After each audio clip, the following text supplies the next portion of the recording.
बंदी छोड़ सतगुरु रामपाल जी परमेश्वर जी की जय हो। परम पिता परमात्मा सारी सृष्टि के रचनहार कुल मालिक असंख्य ब्रह्मांडों के स्वामी जगत गुरु तीनों लोकों में प्रवेश करके सबका धारण पोषण करने वाले राजाधिराज आत्माधार नाथों के नाथ देवों के देव महादेव सर्वेश्वर महेश्वर मृत्युंजय अजरो अमर आदि अनादि सनातनी प्रभु जगत पिता जगदीश्वर श्री श्री 1008 की उपाधि के वास्तविक अधिकारी अकाल मूरत सौद स्वरूपी राम वासुदेव सर्वगतम ब्रह्म परम पूज्य प्रथम पूज्य परम संत परम पुरुष परम धनी परम दयालु सत्य कबीर हक्का कबीर अल्लाहु कबीर अल्लाहु अकबर बाखबर अल्लाह ताला जगत के तारणहार जगत के मुक्तिदाता जगत के जगन्नाथ हारे के सहारे हिंदुओं के राम मुसलमानों के अल्लाह सिखों के वाहिगुरु ईसाइयों के मसीह दया के सागर दयानिधि करुणा के सागर करुणानिधि स्वयंभू परिभू संकट मोचन कष्ट हरण मंगल करण दुख भंजन अविगत कबीर निर्विकार निर्विषम परमात्मा अलय अलेख सतगुरु आदि अनादि सतगुरु असली मर्यादा पुरुषोत्तम असली राम असली कृष्ण असली घनश्याम असली मुरारी राजाओं के राजा महाराजाओं के महाराजा शहंशाहों के शहंशाह सम्राटों के सम्राट भगवानों के भगवान अल्लाहों के अल्लाह प्रभुओं के प्रभु मसीहाओं के मसीह सच्चे वाहिगुरु बाबाओं के बाबा पीरों के पीर सेठों के सेठ जगत सेठ सावड़सा सेठ सर्वगुण संपन्न अनंत कोटि कलाओं के स्वामी अनंत कोटि ब्रह्मांडों के नायक योगियों में महायोगी ध्यानियों में महाध्यानी सिद्धों में परम सिद्ध ज्ञानियों में तत्व ज्ञानी ब्रह्म ज्ञानी महाज्ञानी परम ज्ञानी सर्वश्रेष्ठ ज्ञानी विज्ञानी युवा कबीर समर्थ कबीर असमवात अमित ओजा सच्चे रहनुमा करीम अल्लाह शुभान अल्लाह दुनिया के अंतिम पैगंबर 8 सितंबर 1951 से गांव धनाना जिला सोनीपत हरियाणा भारतवर्ष की पावन भूमि पे प्रकट रियल कल्कि भगवान श्री नारायण साकार हरि श्री बाबा साहेब नूर अनंत परमात्मा सच्चे दरवेश सच्चे बाखबर संत श्रोमणी सतगुरु रामपाल जी परमेश्वर जी के चरण कमल में साध संगति से जुड़े हुए आप और हम सभी सत्सेवक भाई बहनों का अनंत कोटि दंडवत प्रणाम। सत्साई भाई और बहनों, बहुत बड़ी दया बहुत बड़ी मेहर पूज्य गुरुदेव भगवान की सतगुरु रामपाल जी परमेश्वर जी की, जिनके शुभ आशीर्वाद से विशेष आशीर्वाद से आप और हम सभी सत्सेवक भाई बहन साध संगति से जुड़कर ज्ञान को आधार बनाकर हर प्रकार से मर्यादाओं में रहते हुए संघर्ष करते हुए निरंतर अपनी आत्मा के कल्याण हेतु गुरुदेव के प्रत्येक वचन में रहते हुए भक्ति मार्ग पर आगे की ओर बढ़ रहे हैं। भाई और बहनों, पूज्य गुरुदेव भगवान की विशेष रजा के बिना विशेष आशीर्वाद के बिना इस कलयुग की बिचली पीढ़ी में इस भक्ति मार्ग पर शास्त्र अनुकूल शत भक्ति मार्ग पर जो कि कांटों की सेज है, बड़े बड़े ऋषि मुनि साधु संत महात्मा आचार्य शंकराचार्य इस मार्ग पर नहीं टिक पाए नहीं चल पाए। और इस घोर कलयुग में आप और हम जैसे दो कौड़ी के जीव निर्बाध रूप से बुलेट ट्रेन की तरह आगे बढ़ रहे हैं, तो ये इस बात का प्रतीक है, इस बात का सूचक है कि परमेश्वर रामपाल जी की आप और हम सभी सत्सेवक भाई बहनों के ऊपर असीम छप्पर फाड़ दया है। और इस रजा को हम सभी ने इसी प्रकार से निरंतर बना के रखना है। भाई और बहनों, परमेश्वर रामपाल जी ने अपने भक्तों को केवल 2 ही कार्य बताए हैं। पहला कार्य है कि मर्यादा में रहकर इस भक्ति को सफल करना, और दूसरा जितना हो सके इस ज्ञान का प्रचार करना, यानी महिमा करना। सतगुरु की महिमा करना सबसे बड़े प्रचार में आता है, सबसे बड़े प्रचार में। और ये दोनों कार्य गुरुदेव भगवान हम सभी सत्सेवकों से पिछले 8 वर्षों से करवा रहे हैं। तो ये भी एक विशेष संकेत है कि गुरुदेव भगवान की हम सभी के ऊपर विशेष रजा है। भाई और बहनों, इन दिनों सोशल मीडिया पर जो अखबार की कटिंग आ रही हैं सतगुरुदेव भगवान के विषय में कि कोर्ट ने उनकी जमानत का रास्ता साफ कर दिया है, अब सतगुरु रामपाल जी जमानत पर बाहर आ सकते हैं। तो भाइयों और बहनों, आप और हमें अच्छे से पता है, बाकी लोगों को पता हो या ना हो, कि परमेश्वर किन परिस्थितियों में बाहर आएंगे। वैसे देखा जाए ज्ञान आधार से तो वर्तमान में गुरुदेव भगवान के हिसार जेल से बाहर आने का जो समय है वो उचित समय नहीं है। हालांकि ये परमात्मा की अपनी मौज, उनकी अपनी मेहर, वो क्या करेंगे क्या नहीं करेंगे, लेकिन आप और हम तो जीव हैं और जीव केवल परिस्थितियों के अनुसार ही आंकलन लगा सकता है। तो जिस प्रकार से गुरुदेव भगवान के जेल से बाहर आने की बातें हो रही हैं जमानत पर, तो दास को तो ज्ञान आधार से यह लगता है कि परमात्मा मुश्किल ही रजा करेंगे, क्योंकि वर्तमान समय उनका हिसार जेल से बाहर आने का उचित समय नहीं है। कुछ भी तो नहीं बदला, कुछ भी तो नहीं सुधरा। अभी तो परमेश्वर जिन भक्तों की आंखें खोलने के लिए गए थे, उन भक्तों की ही ढंग से आंखें नहीं खुली हैं। कुछ भी नहीं बदला अभी, कुछ भी।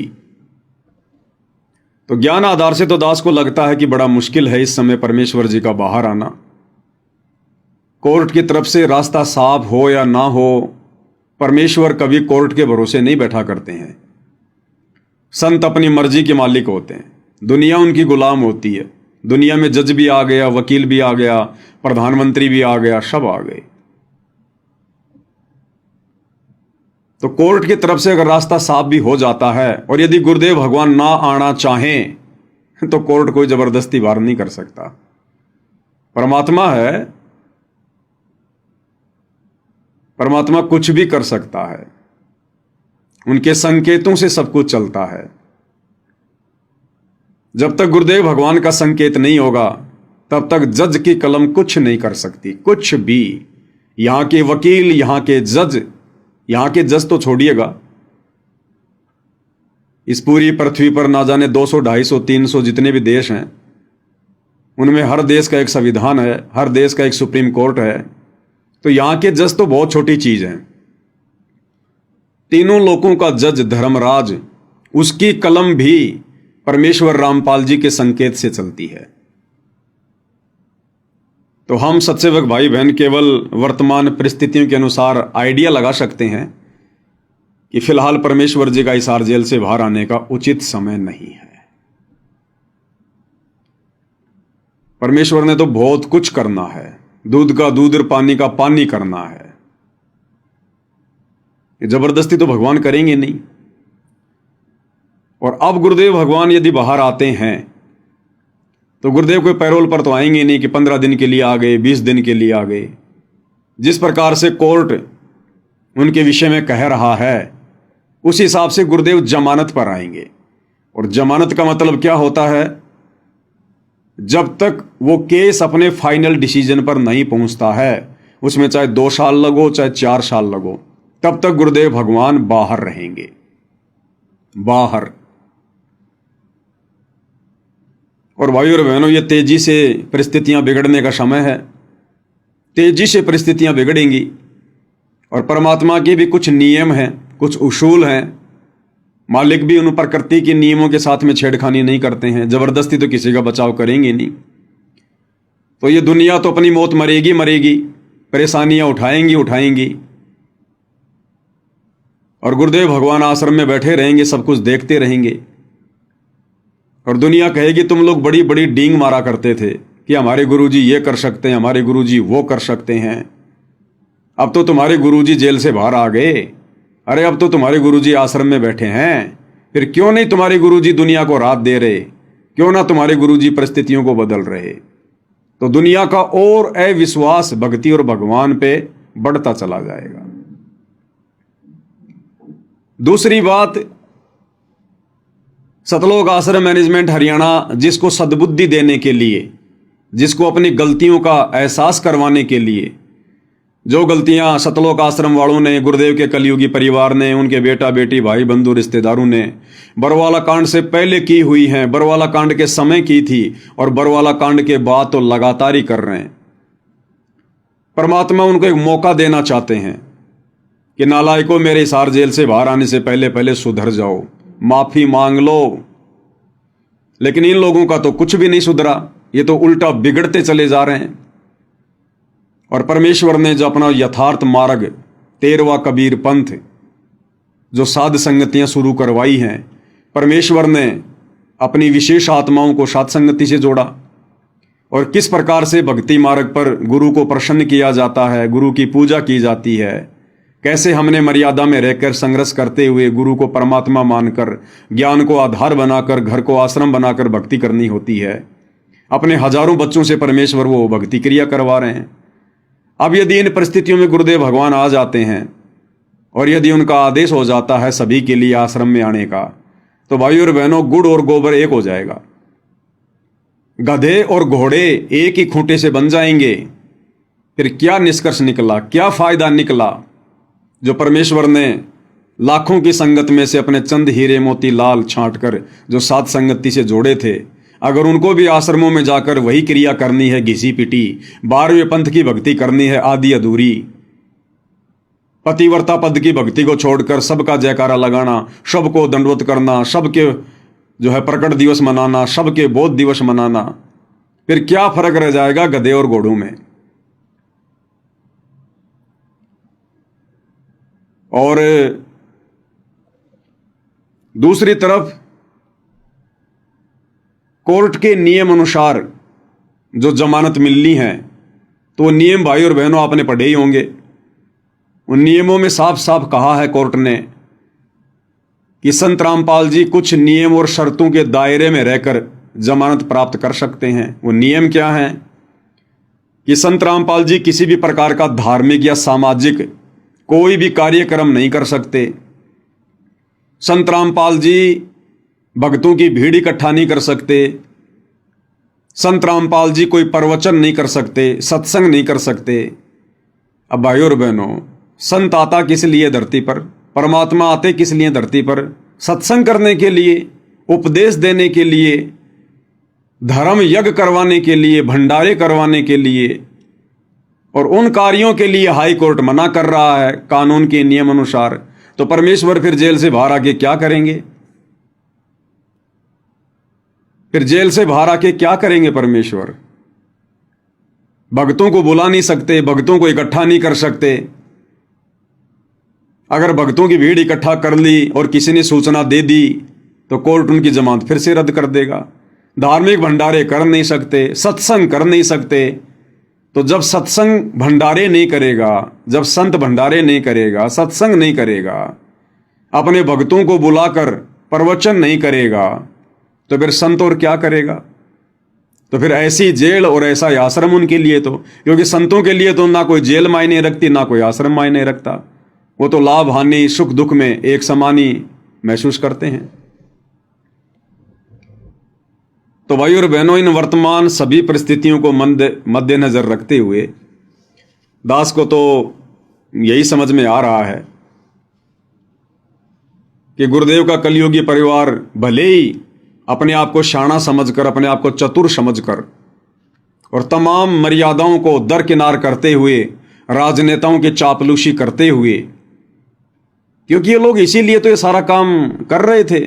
मुख्यमंत्री की रैलियों में भक्तों को भेजना, हरियाणा रोडवेज की बसों में भक्तों को भर भर के जैसा बीजेपी सरकार ने कहा वहां भक्तों को भेजना, ये चापलूसी इसलिए तो की जा रही थी कि हमारे गुरुजी को बीजेपी सरकार जमानत दिलवा दे।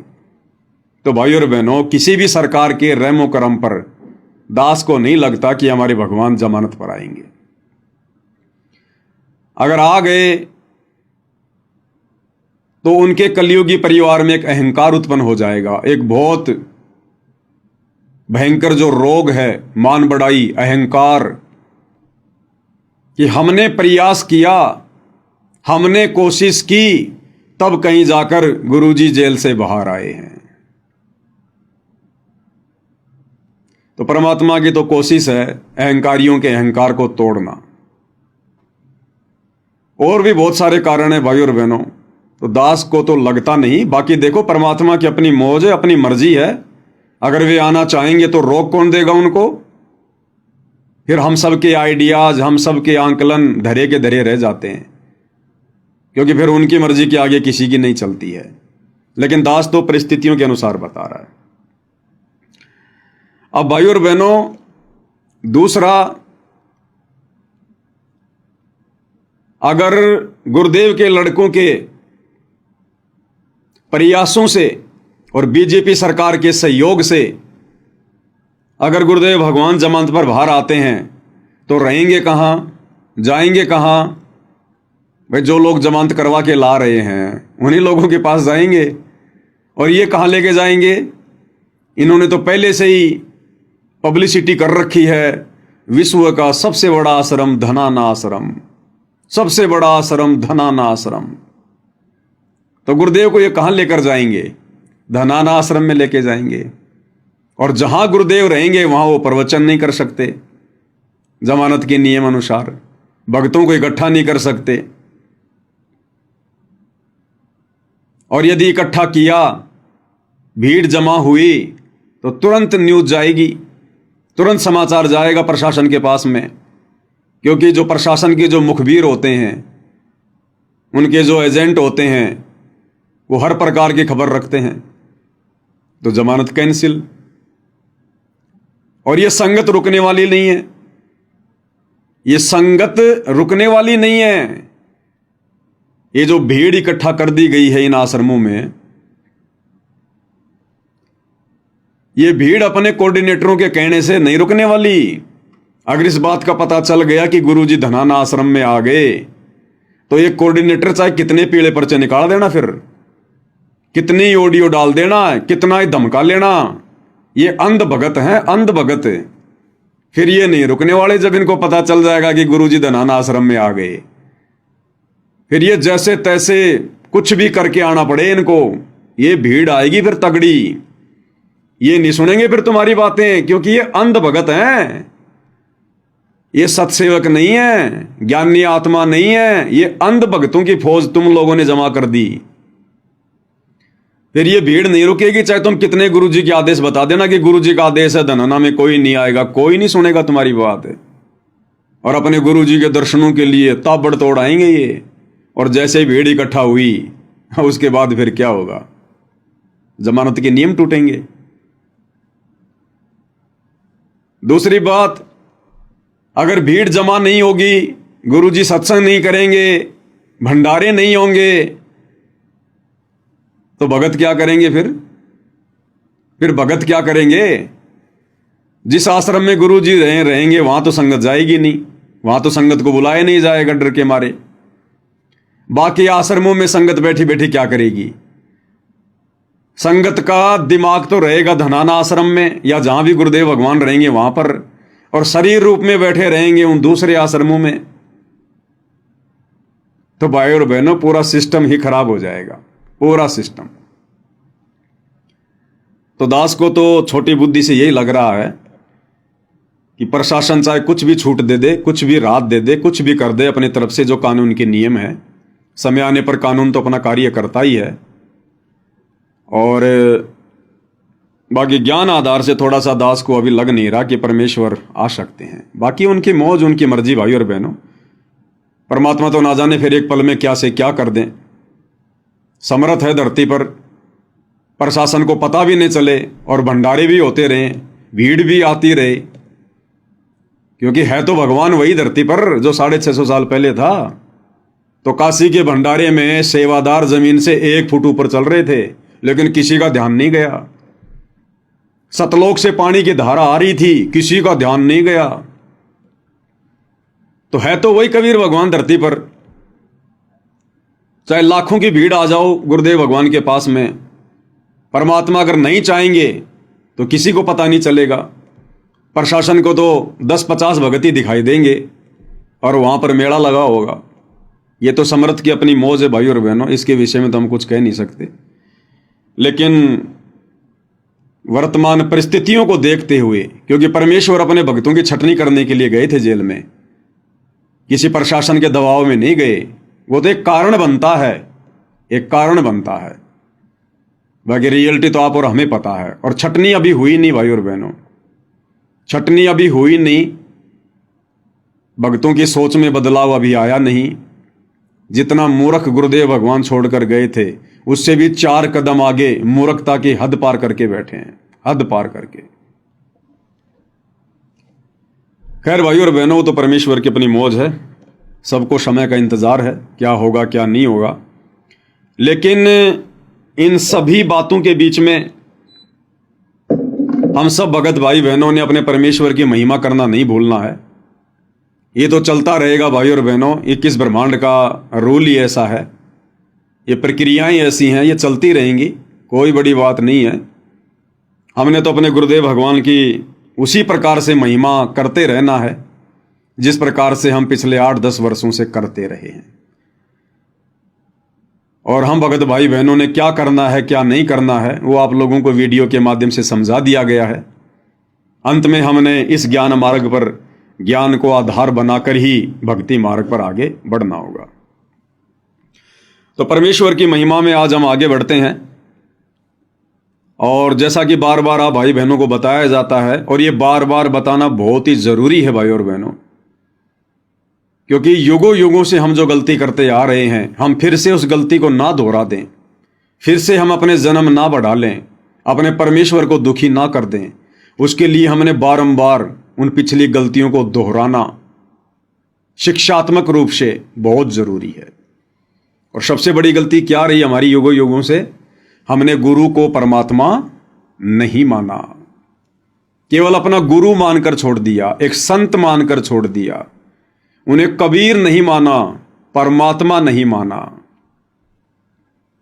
तो ये गलती हम भाई बहन वर्तमान में नहीं दोहराएंगे बिल्कुल भी। इसीलिए गुरुदेव भगवान ने इस कलयुग की पिछली पीढ़ी में आकर हमें ये सत उपदेश दिया है, हमें ये तत्व ज्ञान दिया है, हमें झेरे कुएं से निकालकर परमेश्वर ने अमृत पिलाया है। तो भला अब हम इस अमृत को कैसे बर्बाद होने देंगे? तो परमेश्वर हमें इसी दिशा में आगे बढ़ाते हुए अपने सत्संग के माध्यम से और अधिक दृढ़ करते हुए क्या कह रहे हैं कि योगी कौन होता है? योगी, योगी यानी भगत। आध्यात्मिक भाषा में योगी को कहते हैं भगत। और हमने सोच लिया कि योगी वो होता है जो योग क्रिया करता है, जैसे बाबा रामदेव करता है, कभी पेट को हिला देता है, कभी ऊपर को पैर कर लेता है। तो हमने सोच लिया योगी वो होता है जो योग करता है। लेकिन परमेश्वर कह रहे हैं कि योगी वो नहीं होता जो खाली योग करता है, योगी यानी भगत। और भगत हम कब बनेंगे, कैसे बनेंगे? उसके लिए गुरुदेव हमें गीता अध्याय 2 श्लोक नंबर 53 का उदाहरण दे रहे हैं कि जब तक मन में उठने वाली तरह तरह की शंकाओं का मर्दन नहीं हो जाएगा, हमारी हर प्रकार की शंकाओं का समाधान नहीं हो जाएगा, जब तक हम छोटी छोटी बातों को लेकर मन में शक और संदेह पैदा करना नहीं छोड़ देंगे, किसी के भी कहने से विचलित होना नहीं छोड़ देंगे, और जब तक हमारी बुद्धि किसी निष्कर्ष पर जाकर नहीं टिक जाएगी, तब तक तो हम योग को भी प्राप्त नहीं होते, अर्थात हम एक सच्चे भगत भी नहीं कहला सकते। भक्ति तो उसके बाद शुरू होती है। तो परमेश्वर क्या कह रहे हैं, और उसके बाद एक मानचित्र का उदाहरण देकर परमेश्वर हमें समझा रहे हैं कि भक्ति मार्ग के फैसले देखा देखी में नहीं लिए जाते, भेड़ चाल में नहीं लिए जाते, भीड़ को देखकर नहीं लिए जाते। भक्ति मार्ग के फैसले ये प्रमाण देखकर, सबूत देखकर और ज्ञान को आधार बनाकर लिए जाते हैं। तो क्या कह रहे हैं परमेश्वर, ध्यान से सुनिएगा।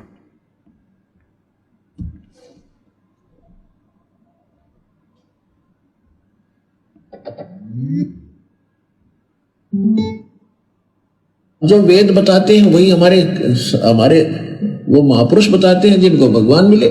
तो इस ज्ञान को सुनने के बाद फिर आप संशय रहित हो जाओगे। और श्रीमद् भगवत गीता अध्याय नंबर 2 के श्लोक नंबर 53 में यही कहा कि अर्जुन, जिस समय तेरी बुद्धि नाना प्रकार के भ्रमित करने वाले ज्ञान वचनों से हटके एक परमात्म ज्ञान पर, तत्व ज्ञान पर आश्रित हो जाएगी, यानी फाइनल हो जाएगी, तब तो तू योग को प्राप्त होगा। योग प्राप्त होना यानी योगी बनेगा। योगी माने भगत बनेगा।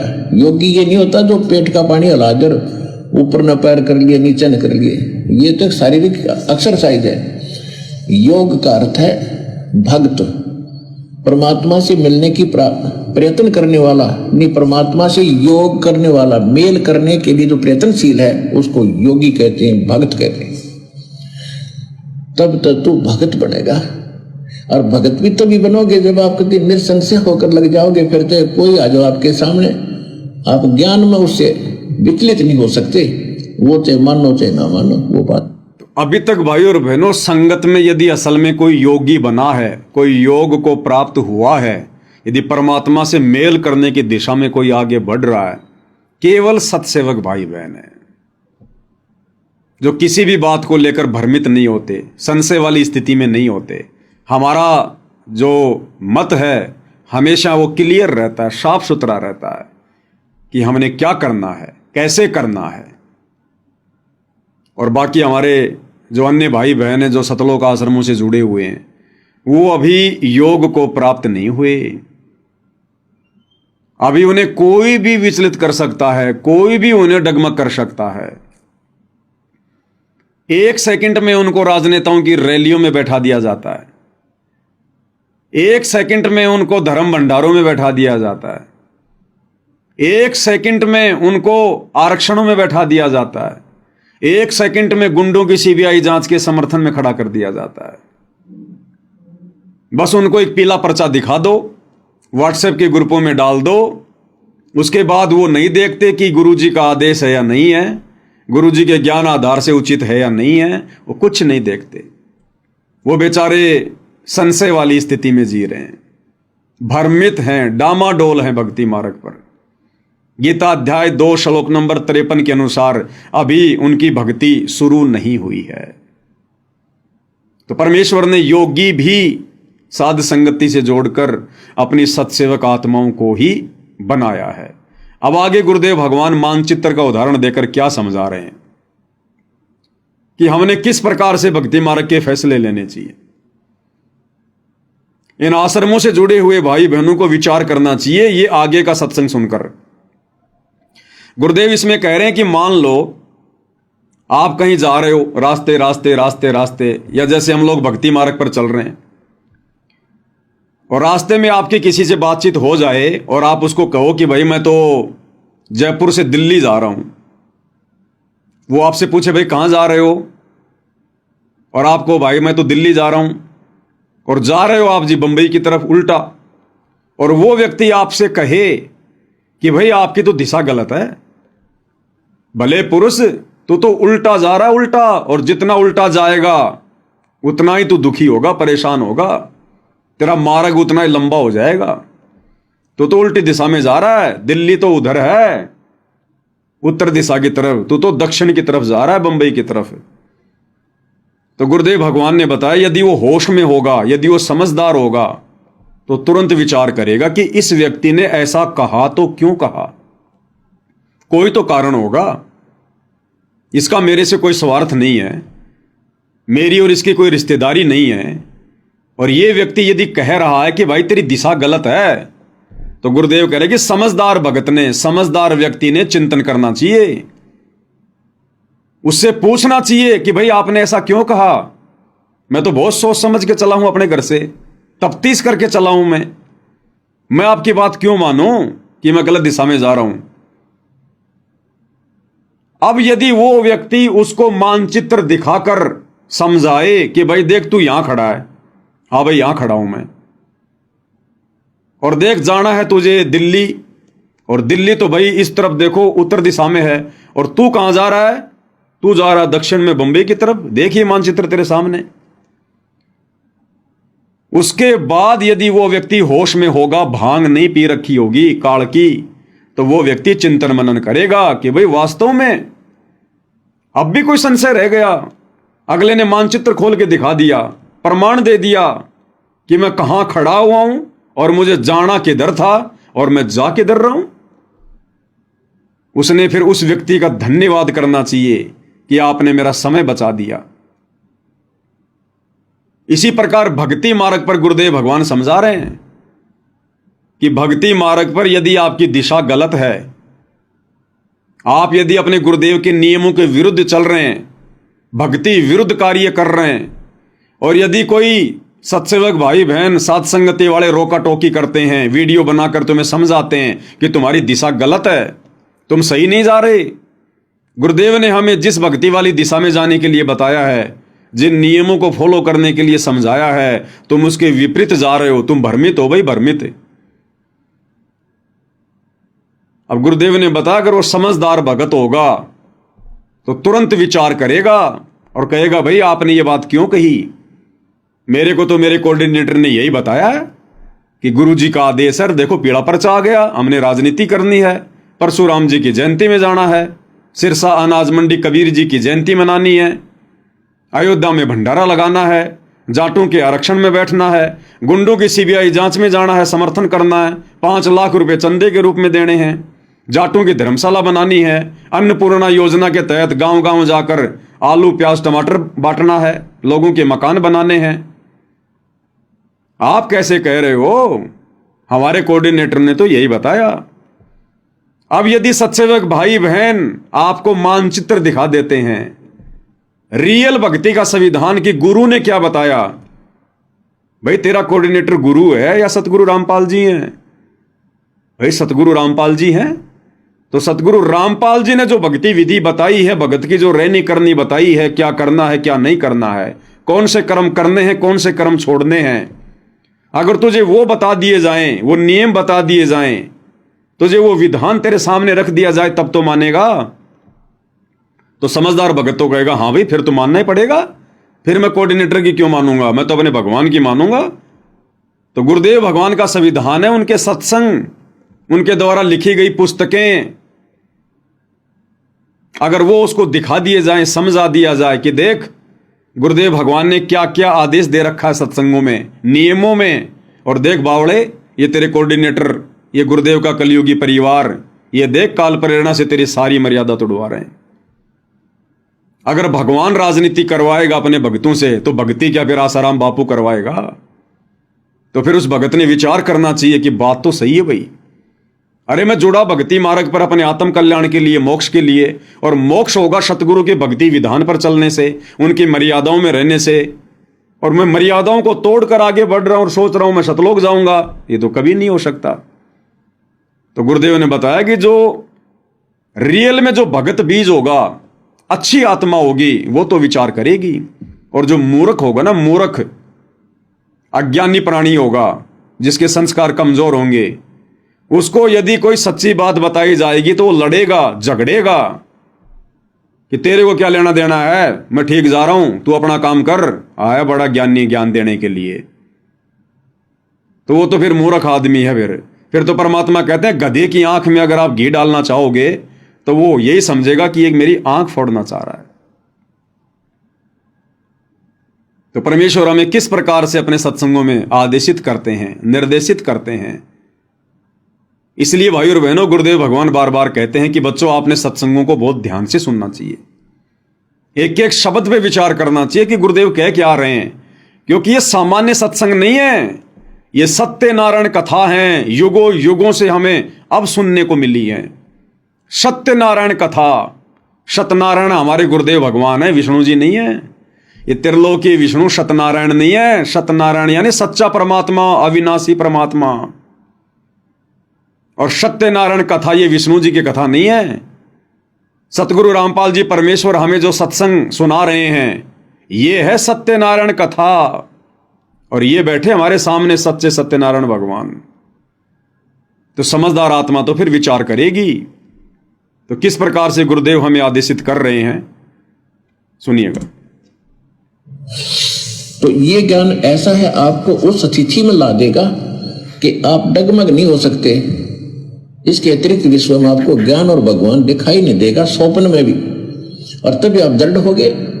जब हम किसी मार्ग पर चल रहे हैं और आगे जाकर सैकड़ों रास्ते बन जाते हैं, आपके पास मैप है और आपको खूब पढ़ा रखा है, समझा रखा है कि मैप अपना रास्ता ये रहेगा, इसके बाद बहुत से रास्ते हैं वो अलग हैं, उनमें नहीं जाना। तो फिर आप कैसे मिसगाइड हो जाओगे? तो ये जो ज्ञान आपको दिया जा रहा है, सतलोक जाने का एक मैप आपके सामने रखा जा रहा है, और इस मार्ग पर आप विचलित होगे तो पता नहीं कहां जाकर रुकोगे फिर। अब तक हमारे साथ ऐसा ही बनता रहा, हम भक्ति मार्ग पर चले, रास्ते में किसी ने विचलित कर दिए, हम दिशा बदल गए और हजारों कोस दूर चले गए यथास्थान से, और फिर हम यही के यही रह गए। तब तक सवेरा हो गया, सवेरा माने मृत्यु होगी। तो अब हमने दृढ़ रहना है, इस ज्ञान को आधार बनाकर इस भक्ति रूपी सफर पर अपन चलना है। तो गुरुदेव कह रहे अब हमने दृढ़ रहना है इस भक्ति मार्ग पर, ज्ञान को आधार बनाकर। अब हमने किसी के कहने से डगमग नहीं होना, चाहे गुरुजी का लड़का हो, चाहे गुरुजी की लड़की हो, चाहे गुरुजी का भाई हो, चाहे कोई कोऑर्डिनेटर हो, कोई जी भी हो इस भक्ति मार्ग पर, अगर सत्संग हमारे समझ में आ गए, ज्ञान हमारे समझ में आ गया, मानचित्र अच्छे से भक्ति वाला समझ में आ गया, तो फिर हमें कोई विचलित नहीं कर सकता, डगमग नहीं कर सकता। हम उससे 50 सवाल पूछ लेंगे, 50, कि भैया ये राजनेताओं की रैलियों में भेजने का आदेश गुरुजी ने तुम्हें कब दिया? कब दिया गुरुदेव ने आदेश? कौन से सत्संग में कहा गुरुदेव ने? राजनीति तो गुरुजी के समय भी होती थी। गुरुजी ने तो कभी भी अपने भक्तों को मोदी की रैली में या मुख्यमंत्री की रैलियों में नहीं भेजा, परशुराम की जयंती में नहीं भेजा। गुरुजी आन उपासना छुड़वाते हैं या फिर आन उपासना करवाते हैं? गुरुजी ने तो कभी नहीं कहा कि तुम किसी गुंडे की सीबीआई जांच का समर्थन करो, गैंगस्टर की सीबीआई जांच का। गुरुजी ने तो कभी नहीं कहा कि तुम जगत वालों को जो मतलब चंदा दो। तो तुम लोग क्या करवा रहे हो हमारे से, और नाम तुम गुरुजी का ले रहे हो? तो गुरुजी ने कब कहा, कब आदेश दिया, कौन से सत्संग में दिया? जरा वो सत्संग तो दिखाओ, उस पुस्तक में तो लिखा हुआ दिखाओ। तो भाई हम तुम्हारी बात क्यों माने? हम तो गुरु की बात मानेंगे तब हमारा मोक्ष होगा। लेकिन इतना बुद्धि विवेक तो भाई और बहनों वर्तमान में इस काल ने संगत में छोड़ा ही नहीं। इतने सवाल जवाब करने की हिम्मत काल ने छोड़ी नहीं। भक्तों के घुटनों का पानी निकल चुका है। देखा देखी भेड़ चाल, तो बताओ फिर कैसे सफलता प्राप्त करेंगे? अरे हमने निष्कर्ष निकालना चाहिए, क्योंकि ये परीक्षा का समय चल रहा है। हमने हर प्रकार से एक एक कदम फूक फूक के रखना चाहिए, मंथन करना चाहिए। वैसे भी आम समाज में एक समझदार व्यक्ति होता है ना, और उसको यदि कोई बात पूछी जाती है वो भी तुरंत जवाब नहीं देता। समझदार व्यक्ति क्या करेगा? ठीक है भाई, थोड़ा सा मेरे को समय दो, 1-2 दिन का, सोच समझ के फिर मैं बताऊंगा। जगत वाले भी इतना बुद्धि विवेक से चलते हैं, और हम भगत होकर हमें आश्रम में बुला लिया गया कि गुरुजी के दर्शन होंगे, गुरुजी लाइव दर्शन देंगे, आ जाओ आ जाओ आ जाओ। दौड़ लियो भगत। चलो वो तो ठीक है भाई, गुरुजी दर्शन दे रहे हैं, बहुत अच्छी बात है, दौड़ लिए, आ गए आश्रम में। रात के 12 बजे फिर तुम्हारे को हरियाणा रोडवेज की बसों में बैठाया जा रहा है कि बैठो बैठो बैठो, और कोई सवाल जवाब ही नहीं कर रहा। भाई कहां ले जा रहे हो? अरे कहां ले जाके पटकोगे, कहां ले जाके छोड़ोगे, ये तो बता दो। नहीं नहीं नहीं, चलो चलो बाद में बताएंगे, गुरुजी का आदेश है, गुरुजी का आदेश है, सेवा सेवा सेवा। अरे भाई कौन सी सेवा, कैसी सेवा? आश्रम के बाहर कौन सी सेवा आ गई? जब तक वो क्लियर नहीं करते तब तक आप लोगों ने बैठना नहीं चाहिए था उन बसों में। लेकिन भेड़ चाल है भाई और बहनों। भेड़ों को यदि कोई ट्रक में डालता तो भेड़े सवाल जवाब नहीं करती हैं, वो तो एक दूसरे के ऊपर सेट हो जाती हैं। अब भाई और बहनों, ज्ञान आधार से यदि हम निष्कर्ष निकालें तो निष्कर्ष भी गुरुदेव के सत्संगों को आधार बनाकर ही निकाला जाएगा, दूसरा कोई तरीका नहीं है, क्योंकि ये ज्ञान मार्ग है। अब गुरुदेव भगवान हमें क्या बता रहे हैं, निष्कर्ष कैसे निकलता है, सत्संगों को कैसे आधार बनाया जाता है। अब ये सत्संग है पूज्य गुरुदेव भगवान का। अब गुरुदेव भगवान हमें गीता जी के कुछ श्लोक पढ़ा रहे हैं। अब मात्र ये श्लोक नहीं है, गुरुदेव केवल हमारे को श्लोक ही नहीं समझा रहे, बैकग्राउंड में ना जाने कितनी शिक्षाएं हैं। इस पॉइंट को आधार बनाकर जो गुरुदेव समझा रहे हैं, हम कहां अपना बचाव कर सकते हैं। इसमें गुरुदेव भगवान हमें गीता अध्याय 8 श्लोक नंबर 17 का हवाला दे रहे हैं गीता जी को दिखाकर। और इसमें गीता ज्ञानदाता कह रहा है कि मुझे प्राप्त होकर फिर कभी प्राणी का जन्म और मरण नहीं होता। कौन कह रहा है? ब्रह्म गीता ज्ञानदाता काल, कि अर्जुन मुझे प्राप्त होकर, यानी मुझ ब्रह्म को प्राप्त होकर, जो मैं ब्रह्म लोक में रहता हूं, मेरा ओम नाम है, मुझको प्राप्त होकर ये प्राणी फिर कभी जन्म और मरण में नहीं आता। गीता अध्याय 8 श्लोक नंबर 17। अब गुरुदेव भगवान क्या कह रहे हैं कि बच्चों,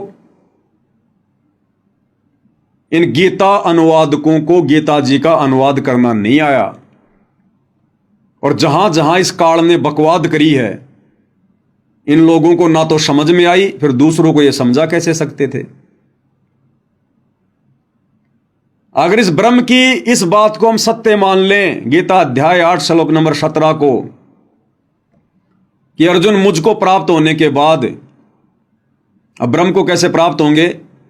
जब विधि विधान अनुसार इसकी ओम नाम की साधना करेंगे, और जो मर्यादा है वो मर्यादा में रहेंगे, तो इसके ब्रह्मलोक में जाएंगे। ब्रह्मलोक में ये काल रहता है, तो हम इसको ब्रह्म को प्राप्त हो जाएंगे।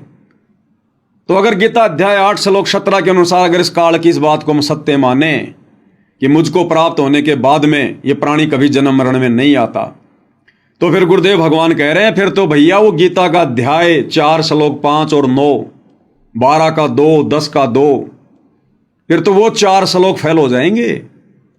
अगर 8 के 17 को सही मान के चलें कि ब्रह्म प्राप्ति के बाद में जन्म और मरण नहीं होता, तो फिर गीता अध्याय 4 श्लोक 5, गीता अध्याय 4 श्लोक 9, गीता अध्याय 10 श्लोक 2, गीता अध्याय 12 श्लोक 2, गीता अध्याय 2 श्लोक नंबर 17 कि अविनाशी तो उसको जान जिसको मारने में कोई सक्षम नहीं। और बाकी श्लोकों में क्या लिखा हुआ है कि अर्जुन तेरे और मेरे भी बहुत जन्म हो चुके हैं, तू नहीं जानता मैं जानता हूं, मेरे जन्म और मरण अलौकिक हैं। अगर 8 के 17 को सही मान लें कि ब्रह्म की भक्ति करने से जन्म और मरण समाप्त हो जाता है, जीव कभी मृत्यु में नहीं आता, दोबारा जन्म नहीं होता, तो फिर बाकी श्लोक पहले वाले वो गलत साबित हो जाएंगे। तो इसी प्रकार भाई और बहनों, पहले आप ये सुनिएगा, फिर आगे भक्ति मार्ग में हम इसका विश्लेषण करेंगे। हे अर्जुन, ब्रह्मलोक पर्यंत सब लोग पुनर्वृत्ति में हैं, परंतु हे कुंती पुत्र, मुझको प्राप्त होकर पुनर्जन्म नहीं होता। अगर ये सत्य है ये श्लोक, तो वो चौथे अध्याय का 5वां और 9वां गलत हो गया, और 15वें अध्याय का 16वां और 17वां भी गलत हो गया, और फिर 18वें अध्याय का 62वां, 15वें अध्याय का 4, 1 से लेकर 4, वो सारे श्लोक गलत सिद्ध हो जाते हैं। नहीं, ये समझन का अंतर है। यहां वो क्या कहना चाहता है कि जो इस मेरे प्रोसीजर को नहीं होते और वो मुझे प्राप्त हो जाते हैं, तो मेरे प्राप्त होने वाले को भी जन्म मृत्यु में रहना ही पड़ता। जो ये बात नहीं जानते, तो क्लियर कर दिया गुरुदेव ने। इसी प्रकार भाई और बहनों, अध्यात्म मार्ग में 2014 बरवाला कांड के बाद गुरुदेव भगवान के कलयुगी परिवार ने, इन कोऑर्डिनेटरों ने भगत समाज से जो जो मर्यादा विरुद्ध ये कर्म करवाए हैं, और आदेश किसका बताया? गुरुदेव का, भगवान का, परमात्मा का, कि गुरु जी का आदेश है, हमने 2019 में कांग्रेस सरकार को फुल समर्थन करना है, कांग्रेस सरकार को जिताना है, बीजेपी को हराना है।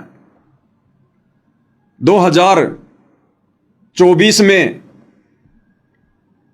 इन्होंने गुरुजी का नाम लेकर नया आदेश निकाल दिया कि अब हमने कांग्रेस को छोड़कर बीजेपी को जिताना है, बीजेपी का फुल सपोर्ट करना है, और जो व्यक्ति बीजेपी को वोट नहीं देगा उसकी आश्रमों में नो एंट्री, उसको गुरुद्रोही घोषित कर दिया जाएगा।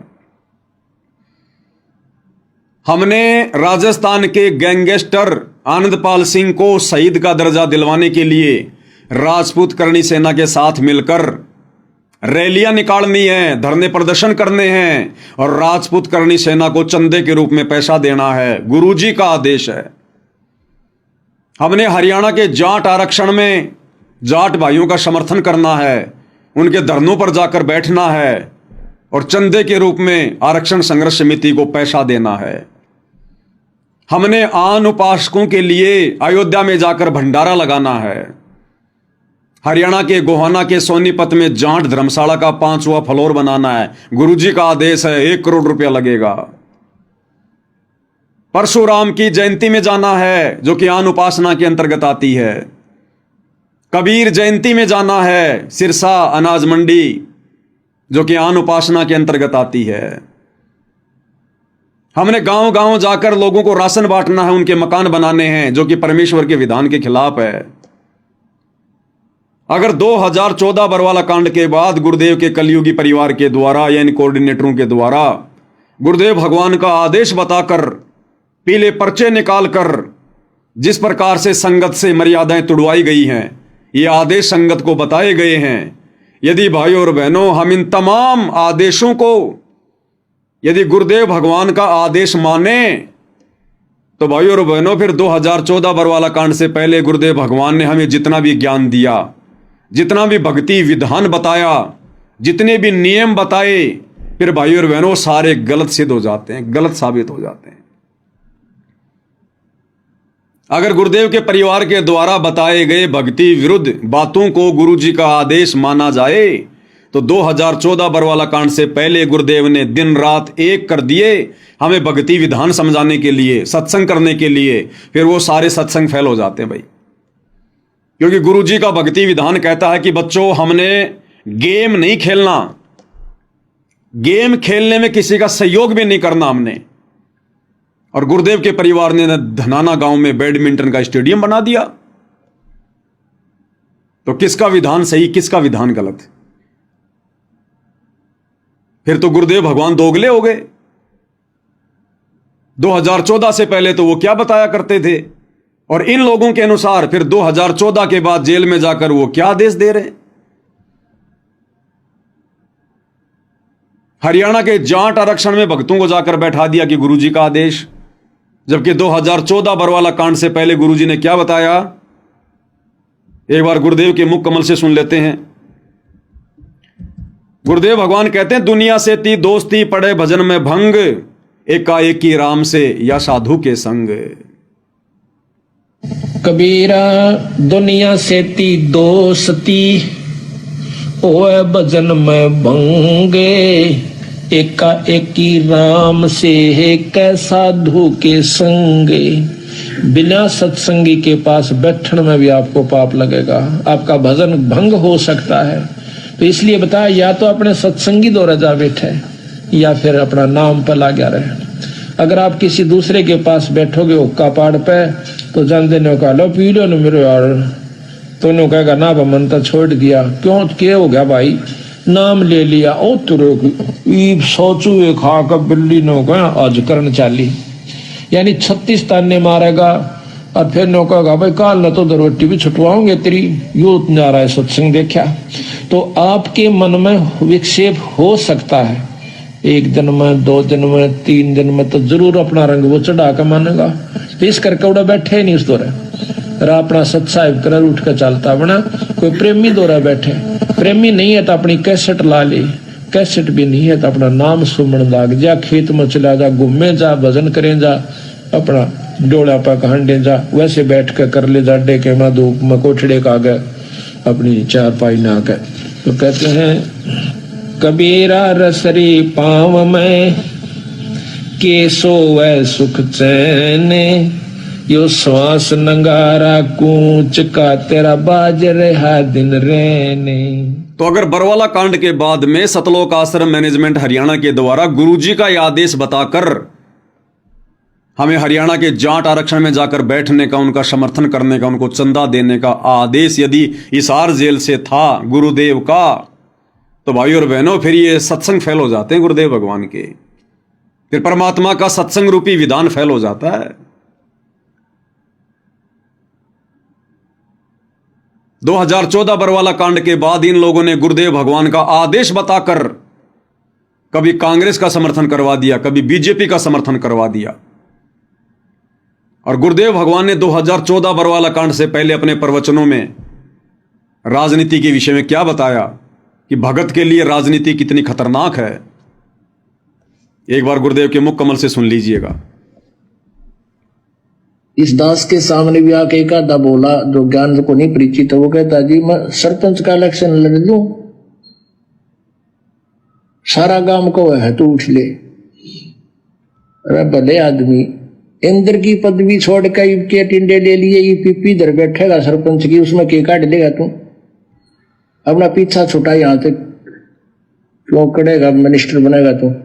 कहने का भाव ये अगर भक्ति करनी है तो ये बकवास त्यागनी होगी। अगर भक्ति करनी है तो ये राजनीति वाली बकवास त्यागनी पड़ेगी। ना राजनीति करनी, ना राजनीति में किसी का सहयोग करना।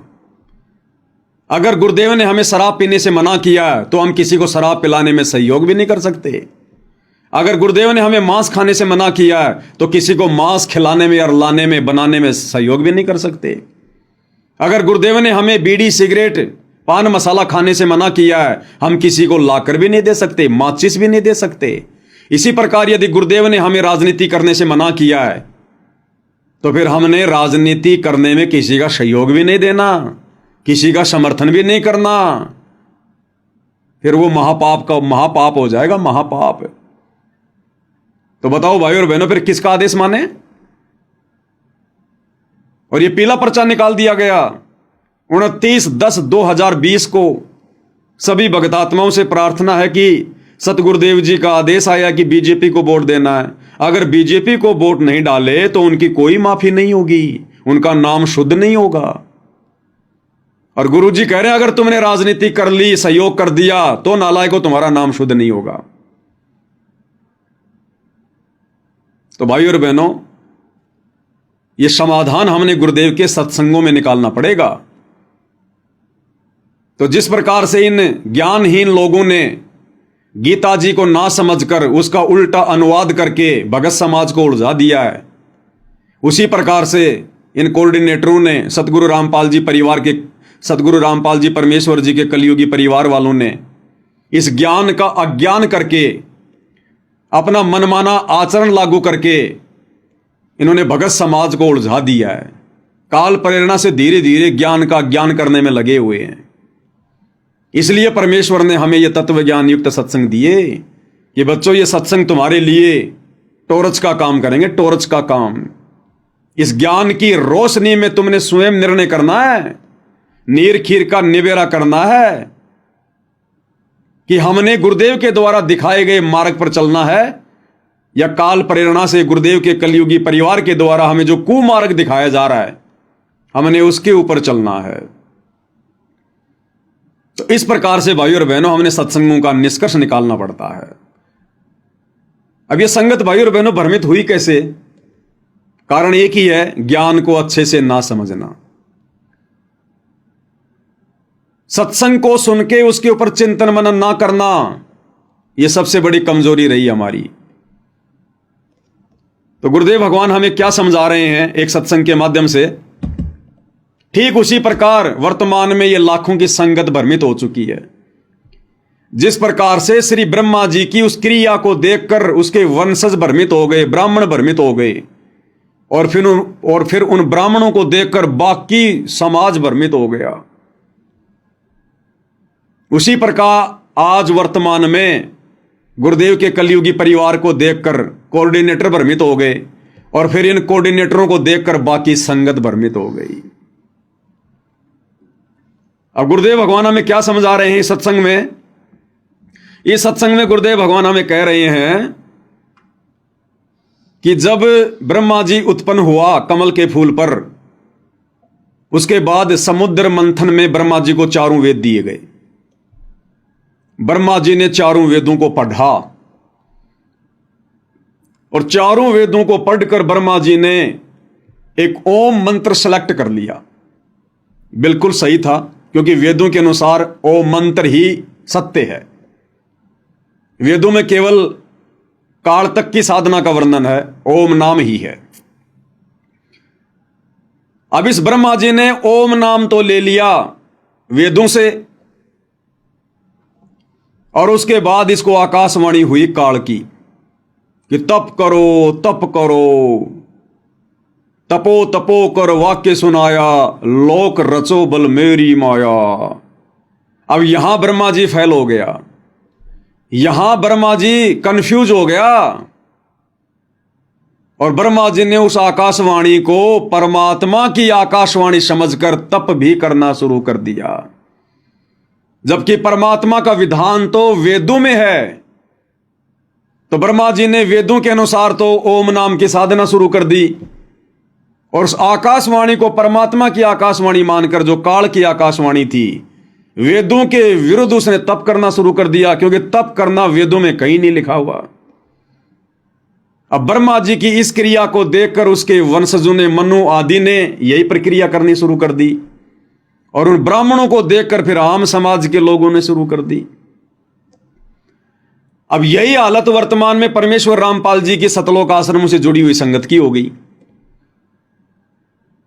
हम सभी भगत भाई बहनों ने शास्त्र अनुकूल शत भक्ति परमेश्वर रामपाल जी के सत्संगों से करनी शुरू कर दी। जिस प्रकार वेदों से ब्रह्मा जी ने ओम नाम लेकर शत भक्ति करना शुरू किया, तो शत भक्ति शास्त्र अनुकूल साधना तो हम भगत भाई बहनों ने गुरुदेव के सत्संग सुन सुन के उनसे उपदेश लेकर करनी शुरू कर दी। बिल्कुल ओके।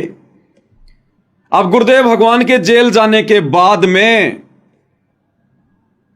हिसार जेल से जो ऑडियो बताई गई, जो वीडियो बताए गए, जो लेटर निकाले गए या कोऑर्डिनेटरों के द्वारा जो पीले पर्चे निकाले गए, उस आकाशवाणी ने भगत समाज को भ्रमित कर दिया।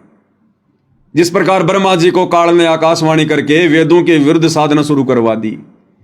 एक तरफ तो ब्रह्मा जी वेदों के अनुसार सत्साधना कर रहा है और दूसरी तरफ उस आकाशवाणी के अनुसार मनमाना आचरण कर रहा है। तो इसी प्रकार बरवाला कांड के बाद में भगत समाज कंफ्यूज हो गया ब्रह्मा जी की तरह।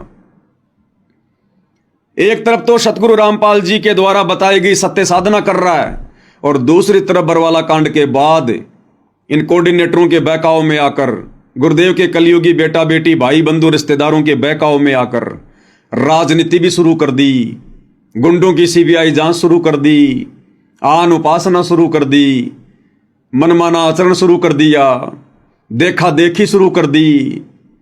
ये इन्होंने मनमाना आचरण शुरू कर दिया। तो आज इस बेचारी नादान संगत की स्थिति ब्रह्मा जी की जैसी होगी, ब्रह्मा जी की जैसी। एक तरफ तो वेदों के अनुसार सत्साधना, एक तरफ तो गुरुदेव के सत्संगों के अनुसार सत्साधना, दूसरी तरफ काल की आकाशवाणी को परमात्मा की आकाशवाणी मान के मनमाना आचरण तप करना। तो दूसरी तरफ बरवाला कांड के बाद गुरुदेव के कलयुगी परिवार के पीले पर्चों के अनुसार नकली ऑडियो वीडियो जो एआई से बनाई जाती है उनके अनुसार राजनीति करना, गुंडों की सीबीआई जांच, स्टेडियम बनाना, आश्रम में हॉस्पिटल बनाना, दुनिया भर का आश्रम में पाखंड शुरू कर देना, आन उपासना करना, भंडारे लगाना, परशुराम की जयंती में जाना, ये शुरू कर दिया संगत ने।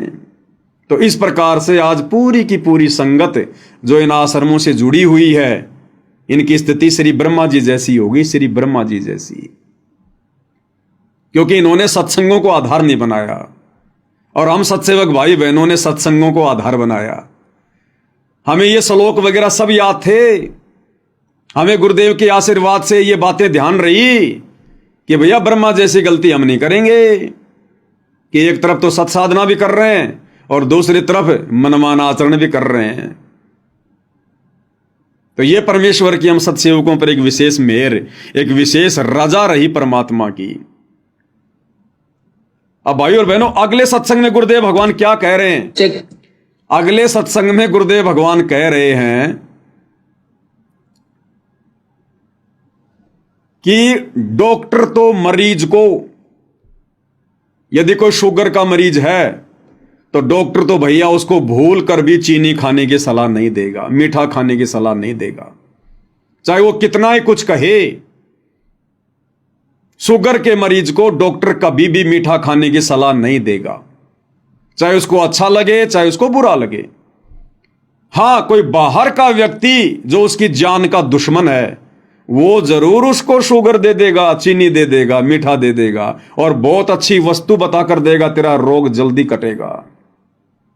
एक बार सुन लीजिए गुरुदेव भगवान के मुख कमल से क्या कह रहे हैं परमात्मा। चाहे कोई रोगी है, शुगर का मरीज, और वो मांगता है कि मुझे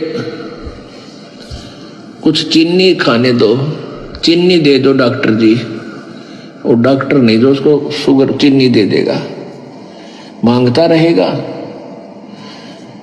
हाँ, उसको मारना ही है तो ठीक है, ले भाई चीनी खा ले। हाँ, डॉक्टर नहीं देगा, बाहर जाकर किसी से मांगोगे वो दे देगा आपको आदेश, भाई मांग रहा है दे दे, वो आपकी जान का शत्रु बन जाएगा।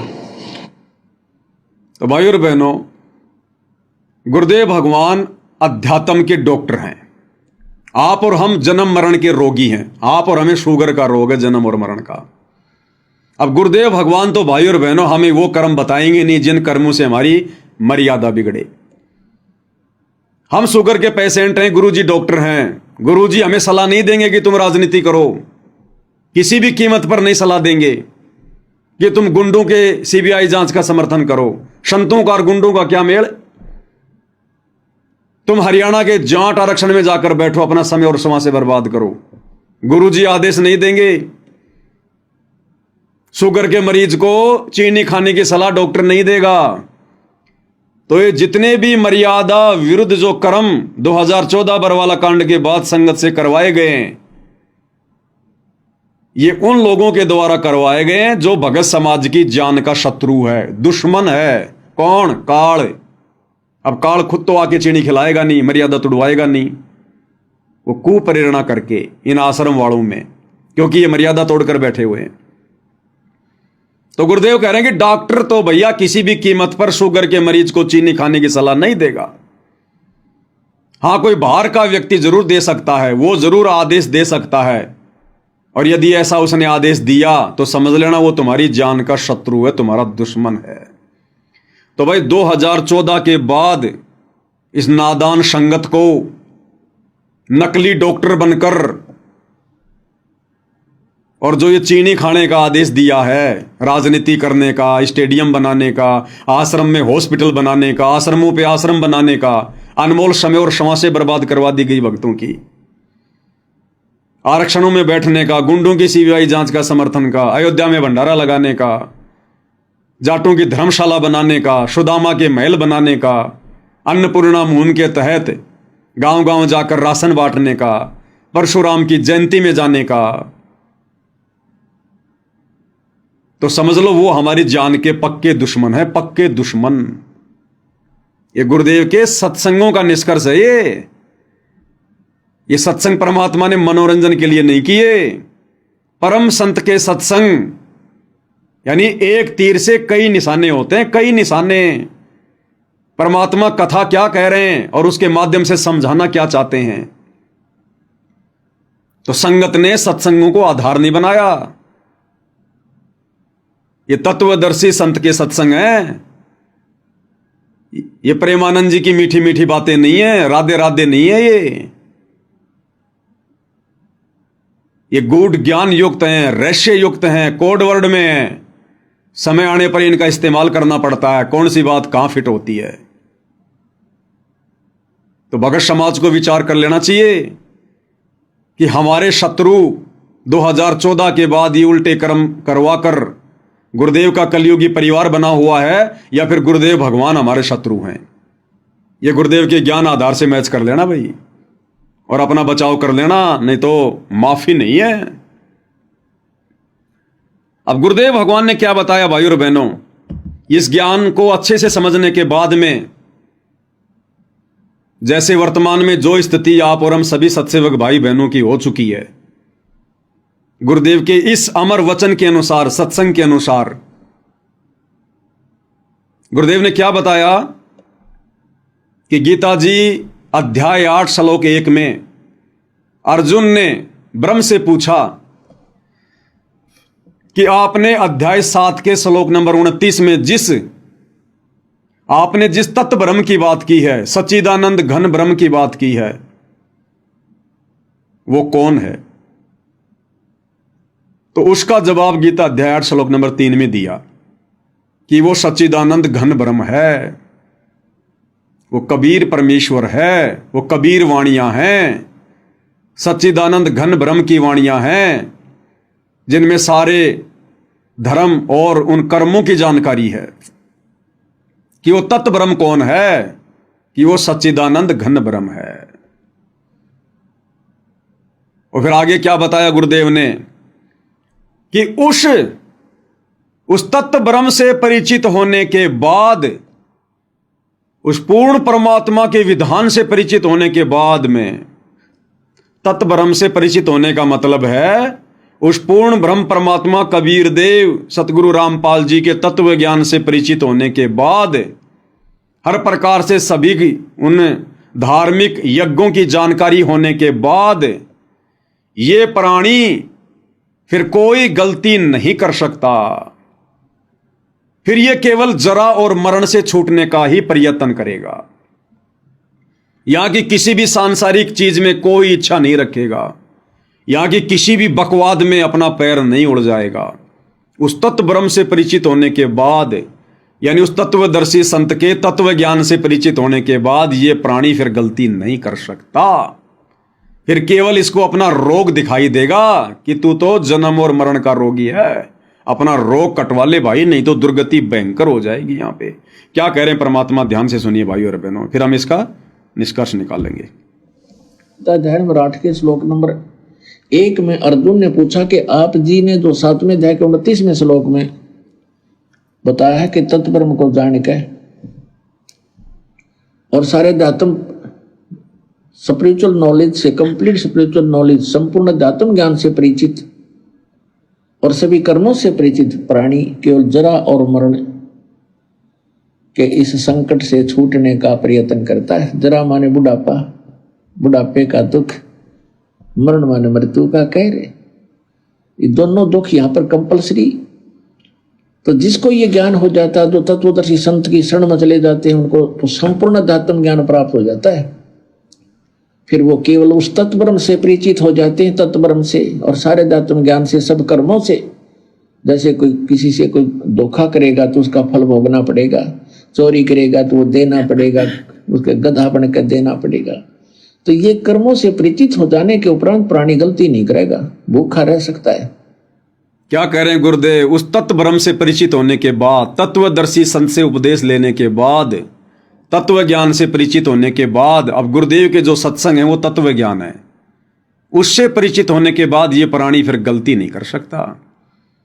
तो भाई और बहनों, यदि ये नादान संगत जो आज सतलोक आश्रमों से जुड़ी हुई है, अगर ये गुरुदेव भगवान के तत्व ज्ञान युक्त सत्संग सुनकर उस तत्व ज्ञान से, तत्व ब्रह्म से परिचित हो गई होती, तो भाई और बहनों फिर ये बकवाद नहीं कर सकते थे।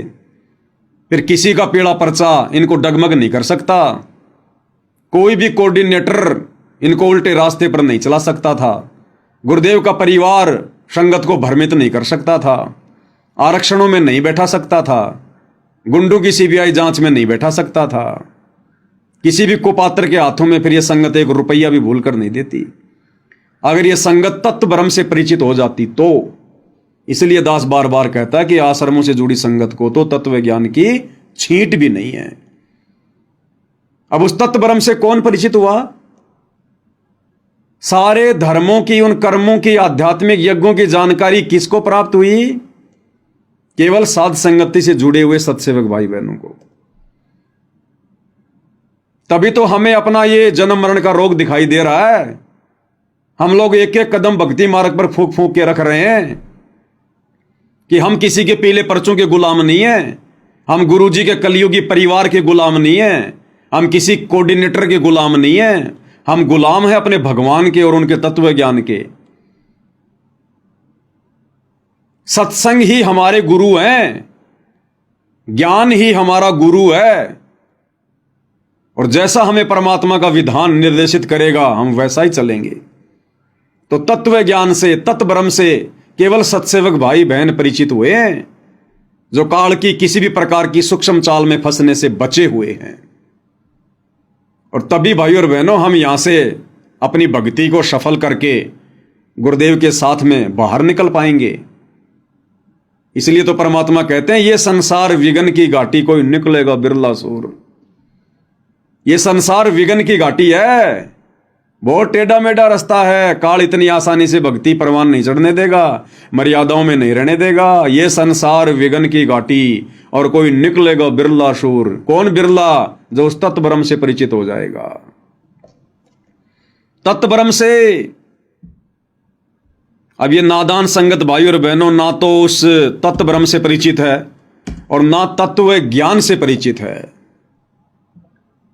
तत्व ब्रह्म कौन?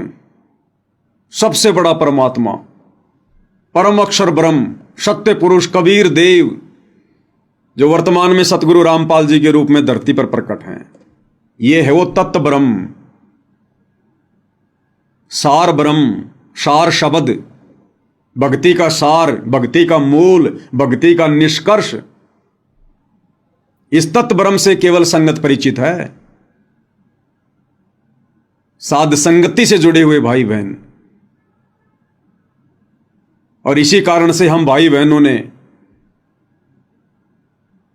अपने गुरुदेव भगवान के अलावा किसी अन्य को परमात्मा मानने से बिल्कुल इनकार कर दिया। हमारे हृदय में, हमारे दिलो दिमाग में, हमारे घर में, हमारे घट में हमारे पूज्य गुरुदेव भगवान के अलावा दूसरा कोई तत्व ब्रह्म नहीं है। हमारे खुद के भाई बहन हमारे को भ्रमित करना चाहते हैं, हमें डगमग करना चाहते हैं काल प्रेरणा से। काल खूब कोशिश करवा रहा है। एक वो 25 मिनट की इन्होंने AI से फिल्म बनाई, संत और परमात्मा का अद्भुत मिलन। वो काल ने इसीलिए तो बनवाई कि साथ संगत वालों को भ्रमित किया जाए, और ऑलरेडी जो लोग आश्रमों में आते हैं जो भ्रमित हैं उनको और ज्यादा भ्रमित किया जाए और गुरु को परमात्मा ना मानने दिया जाए। और आज उस वीडियो को देखने के बाद में शतलोक आश्रमों से जुड़ी हुई संगत अपने दिलो दिमाग में इस बात को गांठ बांध चुकी है कि सतगुरु रामपाल जी परमात्मा नहीं है। सतगुरु रामपाल जी तो 1997 में सतलोक चले गए, उनको तो कबीर जी ने सतलोक भेज दिया। अब तो संत रामपाल जी के चोले में कबीर जी हैं, यानी सत रामपाल जी परमात्मा नहीं है, संत रामपाल जी के रूप में कबीर जी हैं। काल ने उस फिल्म के माध्यम से संगत के ऊपर बहुत गहरा अपना शिकंजा कस डाला और साथ संगत वालों को भ्रमित करने की कुचेष्टा थी ये। लेकिन साथ संगत वालों को तो परमात्मा ने पहले से ही तत्व ब्रह्म से परिचित करवा दिया कि तुम्हारे गुरु के अलावा दूसरा कोई कबीर नहीं है, कोई तत्व ब्रह्म नहीं है। और आज इसी दिशा में भाई और बहनों, आप सभी सत्सेवक भाई बहनों के विश्वास को और अधिक दृढ़ बनाने के लिए आज ऐसा ही एक और ठोस प्रमाण गुरुदेव के सत्संग से, जो आज से पहले किसी भी भगत भाई बहन ने नहीं सुना होगा, नहीं देखा होगा, सत्संग जरूर सुना होगा लेकिन हमारे दिमाग में वो बात नहीं आई होगी जो गुरुदेव बोल गए। हम लोग बार बार क्या कहते हैं भाई और बहनों कि परमेश्वर अपनी जुबान का पक्का है। कल आपको वीडियो में भी दिखाया था जिसमें गुरुदेव कह रहे थे कि परमात्मा जुबान का पक्का है, उसका विधान कभी डगमग नहीं होता, उसके नियम, उसकी मर्यादा अटल हैं। साध वचन पलटे नहीं, पलट जाए ब्रह्मांड। और 650 साल पहले उसी जुबान के पक्के परमात्मा कबीर जी ने धर्मदास जी के माध्यम से कबीर सागर लिखवाया। और क्या वाणी लिखवाई कि 12वें पंथ हम ही चल आवें, सब पंथों को मिटाकर एक पंथ चलावें। तो 12वें पंथ में उस जुबान के पक्के कबीर परमात्मा ने खुद ही आना था, खुद ही 12वें पंथ में। और 12वें पंथ में आने के लिए उस कबीर परमात्मा ने वैसी ही लीला की जैसी लीला परमात्मा हर एक युग में करते हैं। 8 सितंबर 1951 को वो कबीर भगवान शिशु रूप में भारत देश की पवित्र भूमि पर प्रकट हुए, गांव धनाना में।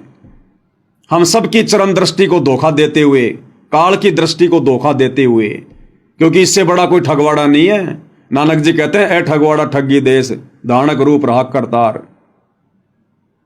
वेदों में इस परमात्मा को तस्करा कहा गया है, तस्करा।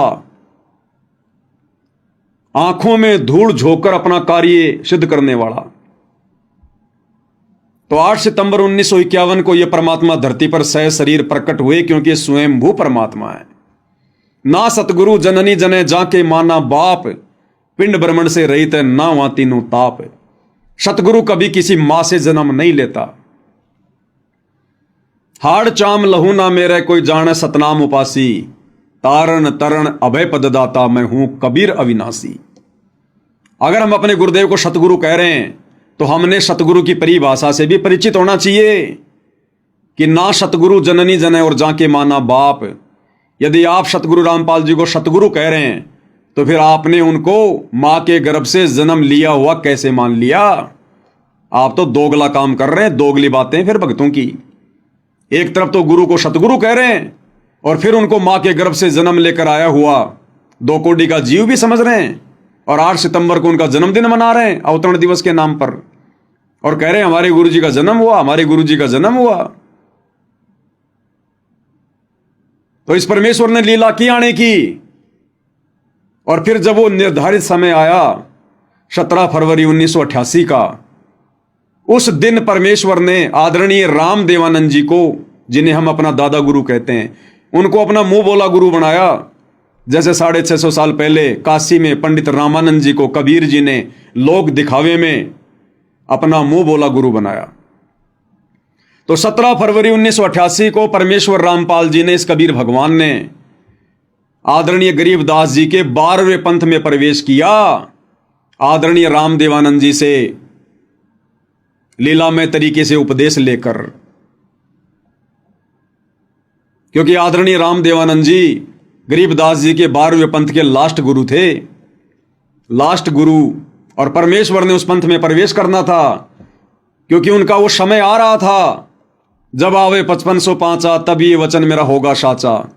5000 और 500 जब कलयुग बीत जाए, महापुरुष फरमान तब जग तारण को आए। तो 1997 वाली उस बात को भी परमात्मा ने पूरा करना था। तो वो समय नजदीक आ रहा था, इसलिए परमेश्वर ने 12वें पंथ में प्रवेश करना था। अन्यथा कबीर सागर में उन्होंने जो वाणी लिखवाई, वो वाणी उनकी फैल हो जाती, और भगवान की वाणी फैल हो गई तो समझो भगवान फैल। क्योंकि भगवान क्या है? शब्द है। वाणी क्या है? शब्द है। हम हैं शब्द, शब्द हम माही, हमसे भिन्न और कछु नहीं। शब्द स्वरूपी राम, शब्द ही तो रूप है भगवान का। अगर भगवान का वचन फैल हो गया तो भगवान फैल हो गया, लेकिन वो जुबान का पक्का है। तो उन्होंने जो 650 साल पहले कहा था कि 12वें पंथ हम ही चलावें और सब पंथों को मिटाकर एक पंथ चलावें, तो 17 फरवरी 1988 को परमेश्वर रामपाल जी ने, इस कबीर भगवान ने, आदरणीय गरीबदास जी के 12वें पंथ में प्रवेश किया। और 6 साल एक परम भगत की भूमिका करके 1994 में इन्होंने अपना यथार्थ 13वां कबीर पंथ चलाया। 12वें पंथ हम ही चलावें, 17 फरवरी 1988 को आगे, और फिर सब पंथों को मिटाकर एक पंथ चलावें। अपने ज्ञान से इन्होंने सारे पंथों को मिटाया और 1994 में परमेश्वर ने अपना नया 13वां पंथ चलाया। अब गुरुदेव भगवान क्या कह रहे हैं भाई और बहनों? हमारे विश्वास को परमात्मा और अधिक दृढ़ता दे रहे हैं छोटे से सत्संग में। और इस सत्संग में पूज्य गुरुदेव भगवान क्या कह रहे हैं? आपने हर एक सत्संग में सुना होगा जिसमें गुरुदेव भगवान कहते हैं कि मुझ दास को अपने पूज्य गुरुदेव जी से 1993 में सत्संग करने की आज्ञा मिली और 1994 में नाम उपदेश करने की। लेकिन आज क्या कह रहे हैं गुरुदेव भगवान? सारा मसाला, सारे संकेत गुरुदेव ने इन्हीं सत्संगों में छुपा कर रखे हैं, लेकिन समय आने पर परमात्मा उनका खुलासा कराते हैं ठीक के समय पर। इस सत्संग में क्या कह रहे हैं गुरुदेव भगवान? कह रहे हैं कि पुण्यात्माओं, इस दास ने सन 1988 से सत्संग करना प्रारंभ किया था। कब से? 1988 से। पहले आप गुरुदेव भगवान के मुख कमल से सुनिए भाई और बहनों, फिर आपको समझाते हैं कैसे। आपको दास ने बहुत बार बताया, इन वेदों और गीता जी और पुराणों का ज्ञान दास को सन 2000 में हुआ। उससे पहले सन 1988 से सन 2000 तक 12 वर्ष तक इस दास ने इस गरीबदास साहिब जी की वाणी के आधार से सत्संग किया। सन 1988 से 2000 तक यानी 12 साल गुरुदेव कह रहे हैं कि दास ने सन 1988 से 2000 तक 12 साल सत्संग। और क्या कह रहे हैं? इस दास ने सत्संग 1988 से करना शुरू किया और 1988 से लेकर सन 2000 तक यानी 12 वर्ष तक आदरणीय गरीबदास जी के सदग्रंथ साहिब को आधार बनाकर सत्संग किया। एक बार फिर से सुन लो भाई और बहनों। वर्ष तक 1988 से सन 2000 में हुआ, उससे पहले सन 1988 से सन 2000 तक 12 वर्ष तक इस दास ने इस गरीबदास साहिब जी की वाणी के आधार से सत्संग किया, और इसके आधार से जो सत्संग किया वो भी हमारे जो पुराने भक्त उनको सबको मालूम है, वो कैसेट अभी तक उनके पास उपलब्ध है। और फिर ये सदग्रंथों प्रमाण देखे, ओए होए, अब क्या बताते हैं। तो गुरुदेव भगवान ने सत्संग का समय क्या बताया? 1988 से सन 2000, 12 साल गरीबदास जी की वाणियों के अनुसार मैंने सत्संग किया। परमात्मा कह रहे हैं कब से कब तक? 1988 से सन 2000 तक। और फिर क्या करें परमात्मा कि इस दास को वेदों और गीता का ज्ञान तो सन 2000 में हुआ, उससे पहले 1988 से लेकर सन 2000 तक 12 वर्षों तक गरीबदास जी की वाणियों के अनुसार सत्संग किया। अब 88 में गुरुदेव ने सत्संग कब किया भाई? अरे 88 में तो नाम लिया गुरुजी ने, वो तो एक भगत बने थे, सत्संग तो उनके गुरुदेव किया करते थे। 88 में कब सत्संग किया परमात्मा ने? 17 फरवरी 1988 को तो उन्होंने उपदेश लिया भाई। ये आश्रम वाले गुरुदेव का बोध दिवस मनाते हैं 17 फरवरी को, कि 17 फरवरी 1988 को संत रामपाल जी को अध्यात्म का ज्ञान हुआ। उससे पहले तो संत रामपाल जी को पता ही नहीं था कि भक्ति क्या होती है। इस कारण से ये आश्रम वाले गुरुदेव को जीव मानकर, मनुष्य मानकर उनका बोध दिवस मनाते हैं। बोध यानी ज्ञान, बोध यानी ज्ञान, और दिवस यानी दिन, वो दिन जिस दिन संत रामपाल जी को आध्यात्मिक ज्ञान हुआ। और गुरुजी कह रहे हैं कि मैंने 1988 में सत्संग करना शुरू कर दिया था। अरे भैया, कबीर पंथ में 1988 में सत्संग कौन करेगा? जिसको पूरा ज्ञान होगा। अब भाई और बहनों, 17 फरवरी 1988 को गुरुदेव ने सत्संग किया, और सत्संग कौन कर सकता है? परमात्मा। आपको कई बार सुनाया गुरुदेव के मुख कमल से कि सच केवल परमात्मा ही कह सकता है, सत्संग केवल परमात्मा ही कर सकता है, दूसरा कोई सच कह ही नहीं सकता। अब यहां गुरुदेव क्या कह रहे हैं कि इस दास ने 1988 में सत्संग करना शुरू कर दिया, और सत्संग कौन कर सकता है? सुन लो। परमात्मा, सत्संग परमात्मा ही किया करते हैं, क्योंकि सत्य भगवान ही बोल सकता है, सत्य परमात्मा ही बता सकता है। क्लियर हो गया? सत्संग परमात्मा ही कर सकता है, भगवान ही करता है। और गुरुजी कह रहे हैं कि मैंने 1988 से सत्संग करने शुरू कर दिए थे। तो भाई और बहनों, पहला सत्संग गुरुदेव ने कब किया?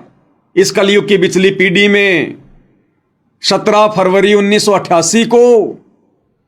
और 17 फरवरी 1988 को पहला सत्संग यानी पहला ज्ञान, पहला उपदेश किसको दिया? दादा गुरुजी को, आदरणीय राम देवानंद जी को। 17 फरवरी 1988 को परमेश्वर रामपाल जी ने नाम उपदेश दिया, उनको ज्ञान दिया कि प्यारी आत्मा, अब तेरा काम समाप्त हुआ, तेरे को केवल यहीं तक लेकर आना था मैंने। अब बैठ के तू अपनी भक्ति कर, और लोक दिखावे में आप मेरे गुरु बने रहो, और बाकी मैंने आपको उपदेश दे दिया है, अपनी भक्ति करो, अपना बेड़ा पार कराओ। और गुरुदेव ने क्या बताया कि मेरे गुरुजी ने मुझे प्रथम नाम और शतनाम दोनों एक साथ दे दिए, जबकि उन्होंने नहीं दिए, उनके पास तो था ही नहीं। 17 फरवरी 1988 को परमेश्वर रामपाल जी ने अपने मुंह बोले गुरु आदरणीय राम देवानंद जी को, क्योंकि वो अच्छी आत्मा थी, और अच्छी आत्मा को दोनों मंत्र एक साथ दिए जा सकते हैं, प्रथम नाम और शतनाम। तो परमेश्वर रामपाल जी ने 17 फरवरी 1988 को आदरणीय राम देवानंद जी को ये प्रथम नाम और शतनाम दोनों एक साथ दिए और उसके एक सप्ताह के अंदर अंदर उनको सार नाम दे दिया।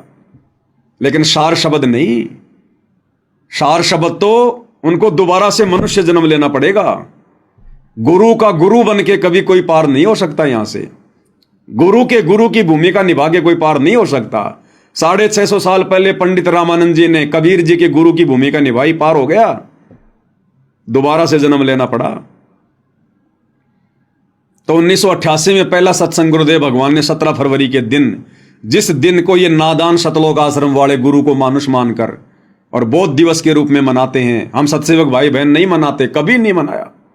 हम तो इनको भी मना करते हैं उल्टा कि क्यों मूर्खता कर रहे हो, कल को पछताना पड़ेगा। अरे जगत गुरु वो होता है जो पूरे संसार को ज्ञान दे, और जगत गुरु का कभी बौद्ध दिवस नहीं मनाया जाता। दूसरे से ज्ञान लेकर कभी कोई जगत गुरु नहीं बनता। तो भाई और बहनों, जो गुरुदेव भगवान कह रहे हैं ना कि इस दास ने 1988 से 2000 तक सत्संग किए, तो 1988 में सत्संग, और सत्संग कौन कर सकता है? भगवान। इसलिए अब वो वाणी सत्य साबित होती है कि 12वें पंथ हम ही चलावें। ये कबीर परमेश्वर स्वयं है, ये जुबान का पक्का है।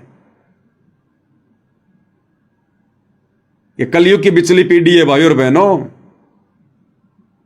परमात्मा आप और हमें एडी से चोटी तक फुल कर देंगे।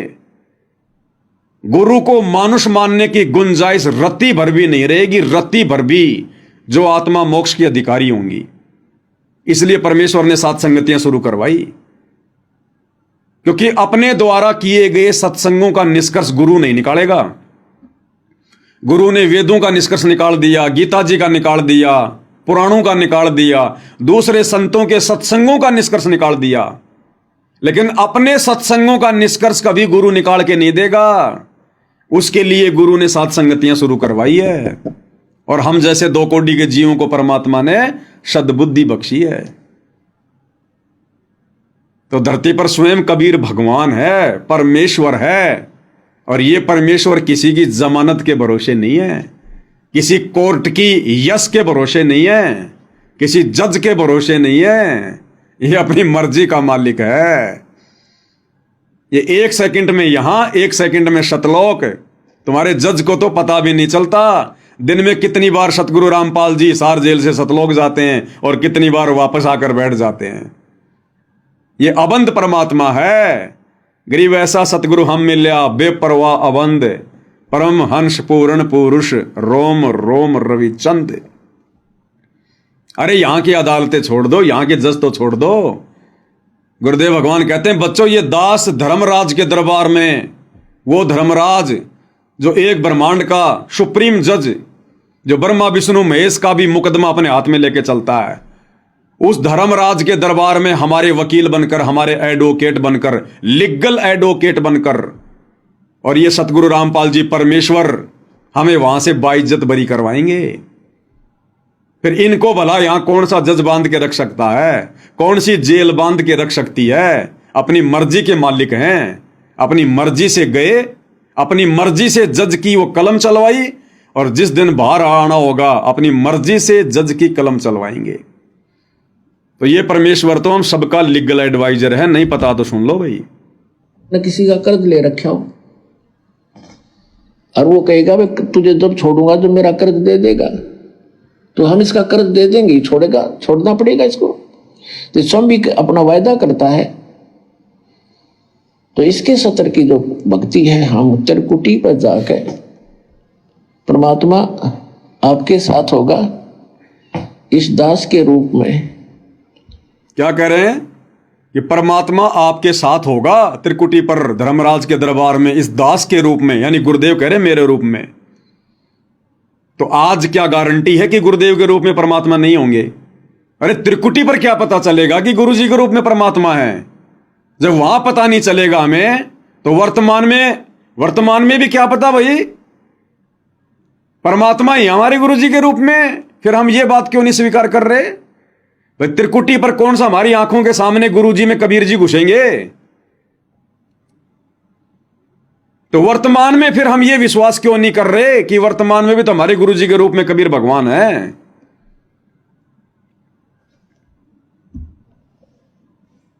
आपके सारे अकाउंट कराएगा।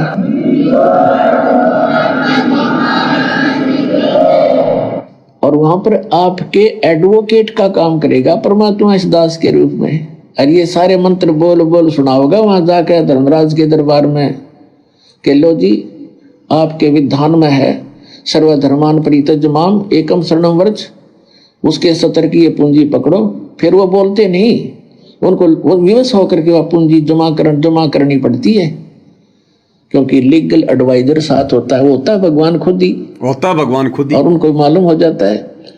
तो इस प्रकार पुण्यात्माओं किसी भी ऑफिस में आप जाते हो और आपका एडवोकेट साथ हो तो वो आधे वैसे डिप्रेस हो जाते हैं कि जानकार आदमी है, बको अटपट करोगे तो तुम्हारी फिर बात बिगड़ जाएगी।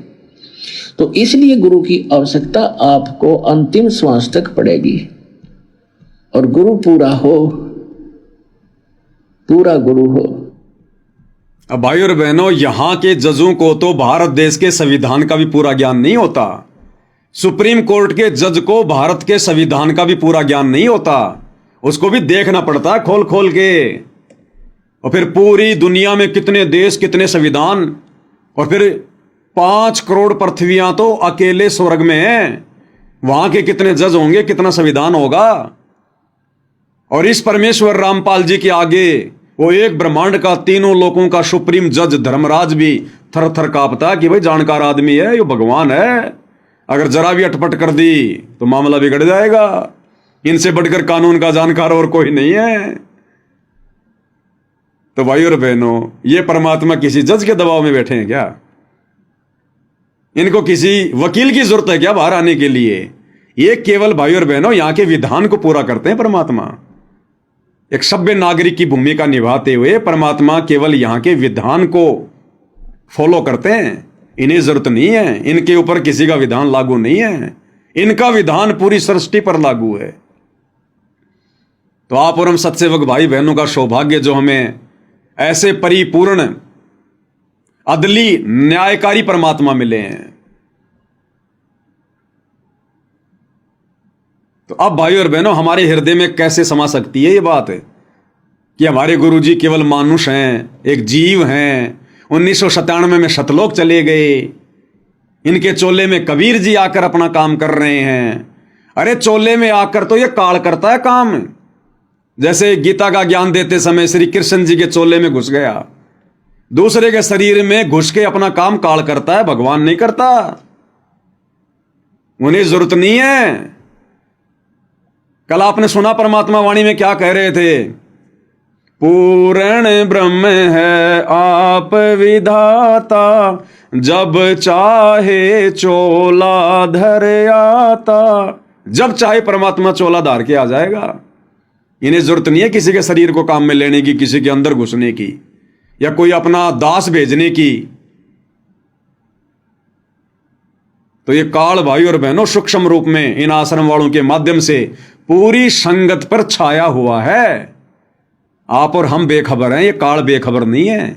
ये अपना भोजन इतनी आसानी से नहीं जाने देता, ये बैकग्राउंड में पूरी लड़ाई लड़ रहा है।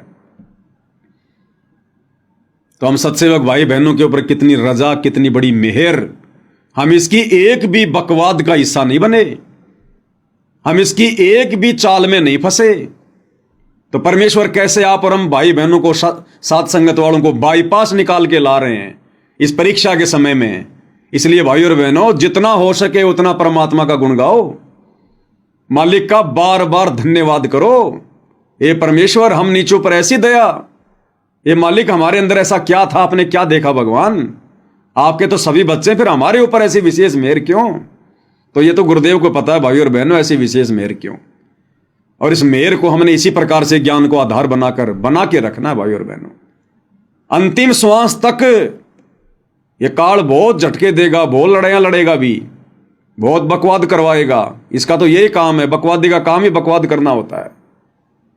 तो आप और हम भाई बहनों ने सावधान रहना इसी प्रकार से, गुरुदेव की आड़ लेकर, गुरुदेव की ओट लेकर, गुरुदेव की पीठ पीछे खड़े होकर, क्योंकि हमारा सबसे बड़ा सहारा हमारा गुरु है और कोई नहीं। तो भाई और बहनों, परमात्मा के आशीर्वाद से इसी प्रकार इस तुच्छ जीविया से हम उनकी महिमा करते रहें, ज्ञान आधार से भक्ति मार्ग पर आगे बढ़ते रहें और गुरुदेव भगवान अपनी मेहर इसी प्रकार से हमारे ऊपर बनाए रखें। तो आज की साथ संगति में केवल इतना ही। गुरुदेव हम सबको आशीर्वाद दें, आज्ञा दें, हमारा मार्गदर्शन करें। बंदी छोड़ सतगुरु रामपाल जी परमेश्वर जी की जय हो।